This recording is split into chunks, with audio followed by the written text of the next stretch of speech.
চলে আসলাম রান্নাঘরে।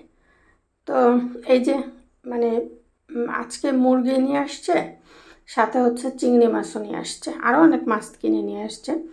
কিন্তু আমি হচ্ছে চাউল ভিজানো দেখে ভাবতেছেন পিঠা বানাবো মাছ দিয়ে, তেলাপিয়া মাছ দিয়ে। আরে না, তেলাপিয়া মাছ দিয়ে পিঠা বানাবো না। মধ্যবিত্তর বাজার, অল্প স্বল্প করে কেটে কুটে দিয়ে রাখা হয়েছে। তবে চলেন কিছু একটা রান্না শুরু করি। তো ভাবলাম মাংসগুলোকে রেখে দিয়েছি কেটে কুটে, ওটাকে দিয়ে বিরিয়ানি করব। আর এই যে ঠ্যাং ঠুং গলামলা যেগুলো ছিল, এগুলো একটু হলুদ লবণ লাগিয়ে ভাবলাম আজকে একটু পেঁপে দিয়ে হালকা অল্প একটু ঝোল করি। কারণ যেহেতু আমরা 3জন মানুষ, আমাদের বাসায় তো আসলে মুরগি কেউ খায় না। তো আমি একাই যেহেতু খাবো, তো আমি একলার কতটুকুই বা খাবো। তার 2টা পা আর একটুখানি এই ঠ্যাং পাখনা যা ছিল তাই দিয়ে করব। তো চাউলের বাটাটা একটা কারণ আছে, ওটা আবার অন্য কিছুতে দেওয়া হবে।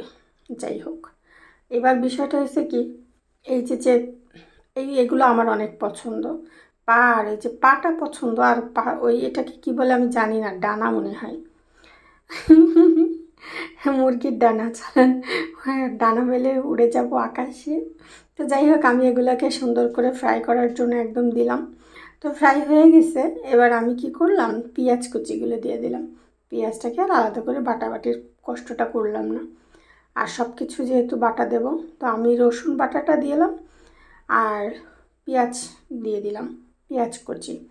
এখন এটাকে বেশ কিছু সময় ধরে একদম ভাজতে হবে অল্প জালে। তো কয়েকটা হচ্ছে কাঁচামরিচটাকে বেটে আবার এই যে মাংসের সাথে অ্যাড করে দিলাম।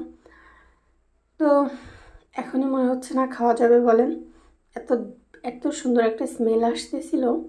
যাই হোক, তো আমি এভাবে এটাকে আরও একটু ভাজা ভাজা করে নিলাম। তারপরে হচ্ছে ভাজার পরে আমি দৌড়িয়ে ছাদে চলে গেলাম।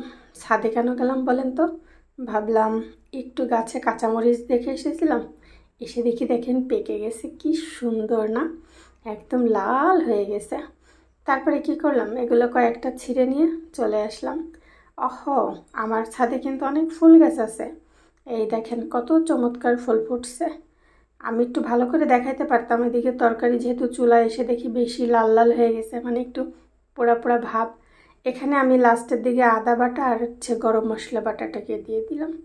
আর ওই যে ছাদ থেকে মরিচ নিয়ে এসেছিলাম, সেটা কয়েকটা টুকরো টুকরো করে দিলাম। এবার দিয়ে দিলাম পেঁপেগুলো। পেঁপেটা এত মজা ছিল, পেঁপেটা না অনেক মিষ্টি। তো যাই হোক, আমি পেঁপেটাকে এবার এই মাংসটার সাথে একটু হালকা কষায় নেব।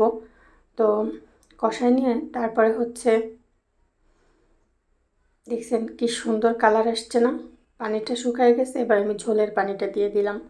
আমি এমনি পেঁপের পাতলা ঝোল খেতে খুব পছন্দ করি, সেটা গরুর মাংসের হোক অথবা মুরগির। তবে আমি মাছ একটা পছন্দ করি না, কোনোভাবেই আমার মাছ খেতে ভালো লাগে না, কোনো মাছই না। তো যাই হোক আর কি, অনেক গল্পই তো হইলো।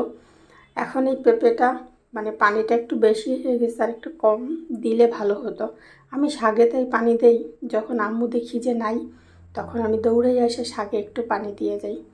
তো এবার আমি উপর থেকে একটু গরম মশলাটাকে ছিটিয়ে দিলাম। এবার আমি একটুখানি ধনিয়া পাতা দেব। ধনিয়া পাতা একটুখানি ছিটিয়ে দিয়ে তারপরে হচ্ছে আমার সব কিছু সিদ্ধ হয়ে গেছে। এখন আমি এটাকে নামিয়ে নেব। তো আজকে আমার এই রান্নাটা ছিল। কেমন হলো আমার রান্না বান্না? ভালো লাগলে অবশ্যই কমেন্টে জানাবেন। এভাবেই কোনো রান্না নিয়ে চলে আসবো, আমাকে ডাকে। আল্লাহ হাফেজ।